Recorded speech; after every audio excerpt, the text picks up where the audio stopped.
when you're sitting? I tend to bounce all over the place. Yeah, it's okay. So what's happening when you're sitting is you're doing that. You're just sitting. Your legs are coming off. Okay. See, the first thing she does, get slow. Okay. Okay? So, you see what I'm having you do to try and counter this? Yeah. I'm having you sit and then lengthen, and Yeah. then sit and then lengthen. Yeah. Okay? To keep your legs working. You can't lengthen without using your legs. Right. Right? Right. So, it's employing your leg again, and then we're having you sit and try and maintain the energy, and then, you know, of course, it's fitness. It's a lot. Riding is a ton of fitness. Mm-hmm. And getting you fit in the right ways, right? You can rise trot till the end of time. Well, you've got to be sitting now. Mm-hmm. Okay, so, you know, again, this is all, remember you were saying, hey, I think I need more work with my legs? Yeah, you're right. Mm-hmm. Okay, that's okay. Everyone does. Mm-hmm. Everyone does. You know, I just taught a girl last night, you two could have had the same lesson. Same thing. And, you know, getting a proper seat and leg, working leg and a working seat takes a long, like years to develop properly. Yeah. And then, but then you can imagine how everything benefits. Yes. Pushing her into the contact, the quality of the gait, the quality of the trot canters, the quality of the leg yields. Yeah. Okay? Yeah. So it's a lot of work, but it's going to help you develop your legs so it's stronger and it's more useful. Okay. And then you're going to, all of a sudden, the riding, in fact, will get a little easier because you're going to have more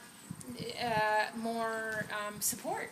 Okay. If you've been just riding more off your seat, Yeah. and, you know, maybe using only like 80% seat, 20% leg, then sure, you know, that creates some problems, right? Yeah. And the first thing we need is going forward, Yeah. right? So that's a great exercise for you. We're going to try to the right. Okay. So I want you to nail yourself down to doing this every day. Okay. You can And- see the onus is off her a little bit. Yeah. It's all on absolutely. you. So you can see, keep count of the rhythm. You've got to, you know, really nail and hammer that rhythm into your brain. 1, 2, 1, 2, 1, 2, to keep your legs working and pushing. You're going to, again, you'll see, your horse is your best teacher. She'll show you, hey, this trot is getting too slow. I can't stay on the bit. I can't keep turning, right? So you'll see your circle will lose shape. The connection will start going away when you don't have enough trot. Yes. So the big question always people have is, well, how do I know if I'm in a working trot? How do I know if I'm in a working canter, right? Because they can trot 50 different ways, Right. 50 different gears. Right. How do I know that, you know, it's gear 41? You know what I'm saying? And that's exactly the gear I want, because that's when you have become balanced. It's like riding a bike. Right.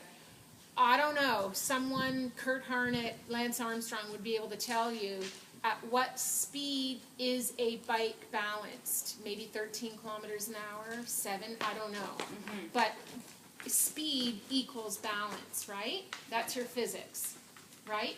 The hardest part about riding a bike is getting to the speed you want.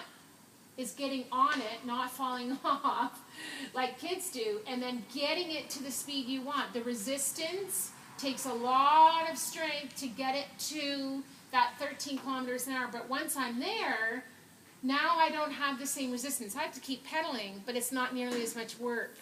Right. Right? Right. Okay? It's the same as the horse. Okay.